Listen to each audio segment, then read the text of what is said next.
giant sovereign citizen. There's no injured party in this case. So there doesn't have to be. There does. In order to set bond against me, there has to be an injured party. Yeah, and I made that clear to the officer that I was traveling. I wasn't driving. I have that. Were you in a car? I have that on film too. Sir, were you in a car? Yes, I was. As jurisdiction must be proven on the record before any further proceedings can lawfully continue. Therefore, Mr. Page, I find you responsible. A self-proclaimed sovereign citizen was recently in court, and things did not go well for him. This time, the judge took a different approach. She let him speak freely, allowing him to present his arguments about so-called fake laws, lack of contracts, and the right to travel instead of drive. It was like watching someone argue with a brick wall, but the judge was quietly building a solid case against him. What do you think? Should sovereign citizens be removed from the country? I'm not sure how I feel about that. Let me know your thoughts in the comments. All right, we're back on record. Were you two able to have discussions? We had the discussion, Your Honor, but we're unable to reach a resolution. Okay, so was an offer made? Yes. Okay, can you just tell me what the offer was? Yes, Your Honor. The people offered to reduce the charge of speeding 11 to 15 over to a double park. All right, and Mr. Page, you understand that's a civil infraction, has a fine of $165, but it doesn't have any points on your license. Right. Okay, and you've rejected that offer? I have. Okay. All right, so we're proceeding with our hearing then. Thank you. Mr. Page, is there something you want to, if you're just going to read me a giant sovereign citizen objection to my jurisdiction, I'll give you 2 minutes to put whatever you want to put on record, and then we're proceeding with the hearing. Fair? Don't I have the right to be heard lawfully? Well, you have the right to ask questions to the witness. Okay. And to, make any arguments you want to the court. Right. But as far as jurisdictional arguments, the court does have jurisdiction. Okay, is this court operating in administrative or judicial law? I'm not participating in this, sir.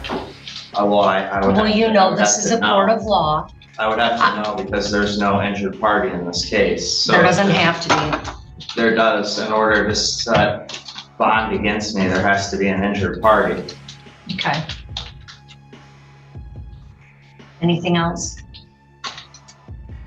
I am operating under the laws of the state of Michigan and the Michigan Constitution.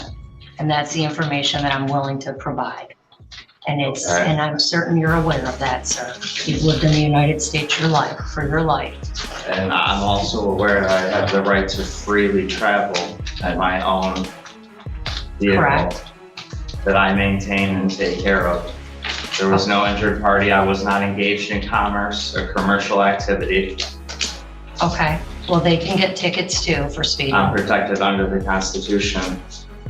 Speed limit's not law. The Constitution says that. Actually, the speed limit is a statute, code, and ordinance. Correct. Statute and ordinance. That's correct. So how could I be charged if we're operating under this type of law and no injured party? Well, your federal right to travel under the state or the federal Constitution doesn't mean that you're not subject to regulatory. I mean, do we not have to get driver's licenses? Do we not have to get car insurance? Do we not have to follow basic speed laws? I mean, you can have a constitutional right with limits and or regulatory provisions or statutory provisions. The right to drive is not written in the Constitution. The right to travel is. Yeah, and I made that clear to the officer that I was traveling. I wasn't driving. I have that. Were you in a car? I have that on film too. Sir, were you in a car? Yes, I was. All right, you were operating a motor vehicle. And were you in the city of Taylor? Yes. Okay. I wasn't operating a motor vehicle though. I was traveling freely down the road. Sovereign citizens often use the same argument, claiming they are traveling, not driving, as if that changes anything legally. But driving a car on public roads is still considered driving, regardless of what you call it. Courts have consistently ruled that if you're operating a motor vehicle, you need a valid license that it's similar to walking into a restaurant, ordering food, and refusing to pay by claiming you're exchanging energy instead of purchasing goods. The law doesn't work that way. What do you think about this argument? Share your thoughts in the comments. In a motor vehicle. That I maintain and take care of myself, that's my property. Okay. I understand that. That doesn't affect this. I mean, you were driving a car in the city of Taylor. Yes. Okay. And that's why we're here. Okay. Okay. Your Honor, people would waive opening at this time and be prepared to call their first witness when you're ready. Okay. Call your first witness. Thank you, Your Honor. At this time, we call Corporal Billy Schillenberg to the stand. You solemnly swear or affirm to tell the truth, the whole truth, and nothing but the truth, so help you God. Okay. Have a seat. 58 miles per hour in a 45 mile per hour zone at 694.5 feet. Wait, say that again. 58 miles per hour. Now, what was the speed limit there? 45. And based on the reading that you received of 58 and you were monitoring a 45 mile an hour zone, what did you do next? At that time, when I got the 58 and 45, when I got the 58 and 45, set my LiDAR device down. I maintained visual sight of the vehicle that I got the reading from. When Mr. Page approached my patrol vehicle, so when I exited the parking lot which I was sitting in. Objection, I approached your vehicle. All right. I think, can you just clarify when you say? I never got out of my vehicle. All right, well, let's let him clarify the answer. I took it to mean something Sorry, else, Your so Honor. no, you have a right to make an objection. Can you just have him clarify what he means by that? Yes, Corporal Schillenberg, can you please clarify your last statement? So I'm sitting on the west side of Telegraph Road, monitoring southbound traffic in a parking lot. And that was the parking lot of Turbo Motors? Yes. 12200 Telegraph? Yes. Okay. So sitting stationary in that parking lot, when I got the reading of 58 and 45, Mr. Page was 694.6 feet away from my vehicle. So as he passed my vehicle in his automobile, that's when I exited the parking lot, pulled behind his vehicle, activated my emergency lights, and initiated a traffic stop on his vehicle. All right. And that traffic stop was initiated in the parking lot down the road at 12510 South Telegraph? Yes, that would be the Enterprise. What was it? Enterprise? Enterprise, okay. And you maintained visual contact with the vehicle the entire time? Yes. All right. Did you at some point identify the driver of that 2020 Ford Fusion, silver in color?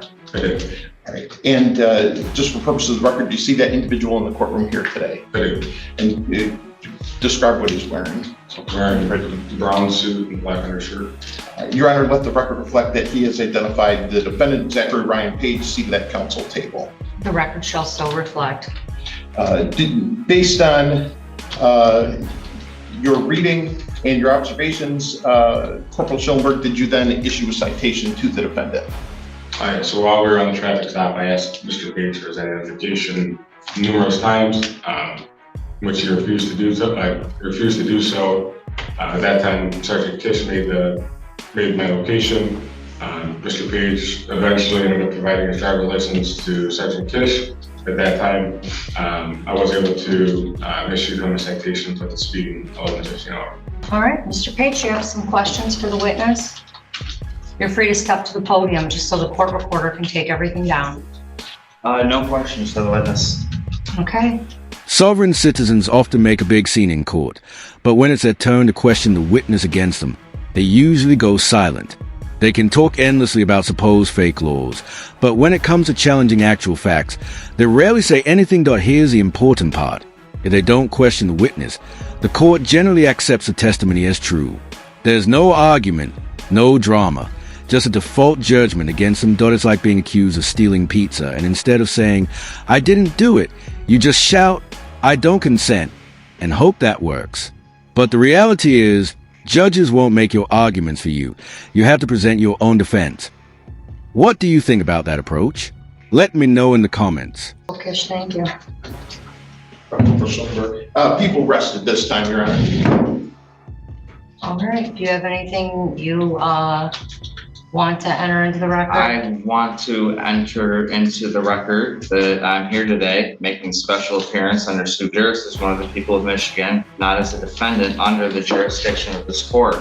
I'm asserting my unalienable rights as secured by the Michigan Declaration of Rights under the United States Constitution, particularly under Article 1, Section 1 of the Michigan Constitution, which establishes all political power is inherent in the people.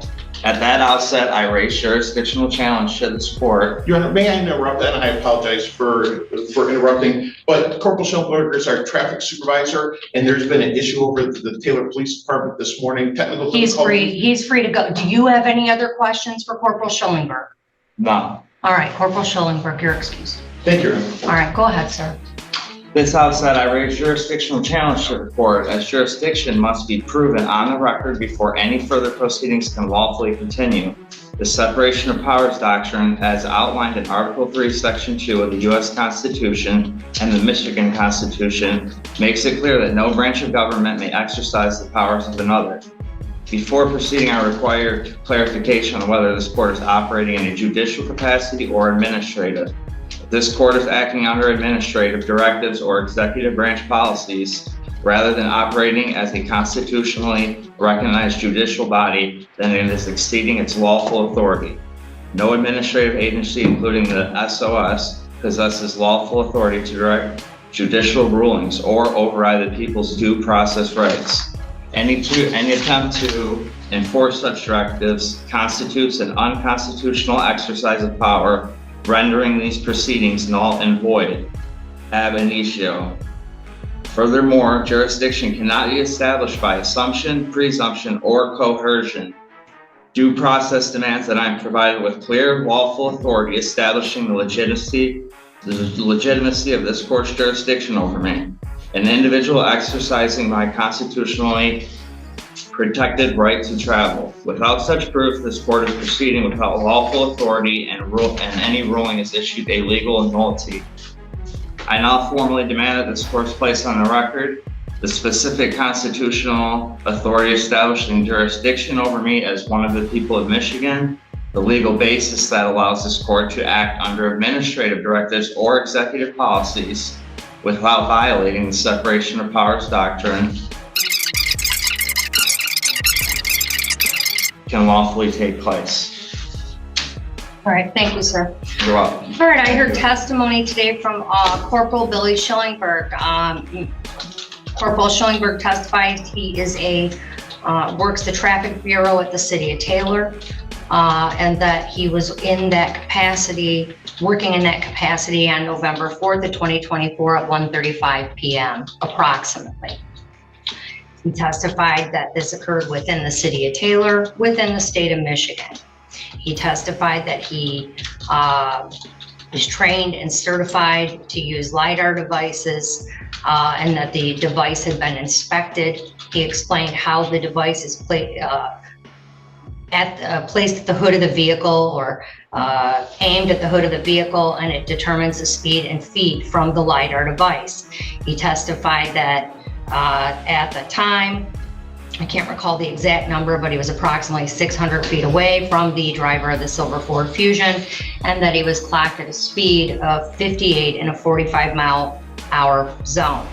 He testified as the vehicle came towards him and passed him, he put his device down and initiated a traffic stop. The stop ultimately occurred at 12510, which is on Telegraph Road, which is the business of Enterprise.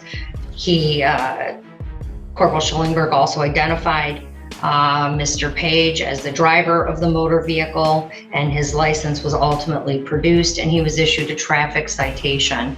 The standard for these hearings is not beyond a reasonable doubt, and there was no questions to Officer Schillingberg that offered any contradictory testimony to the testimony that was issued in this case.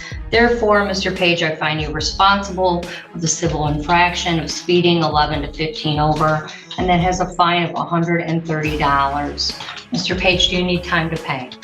I do. Okay. How much? Can you pay in 30 days? I mean, yeah, if I got on a payment plan. No judgment toward anyone going through financial difficulties. Many of us have been there. But sometimes, it seems like some sovereign citizens are just looking for a way out because they can't afford their fines, though it's hard to tell if they genuinely believe in these arguments about fake laws, or if they're just trying to avoid paying. Many of them either seem financially strapped or a bit disconnected from reality. Why else would someone argue endlessly in court instead of just paying a fine and moving on? I once saw a case where a man was so focused on claiming he didn't consent to the charges that even the judge seemed ready to suggest starting a GoFundMe for him. What do you think? Are these people struggling financially, genuinely misled, or just looking for attention? Let me know in the comments. Thanks for watching and sharing your thoughts.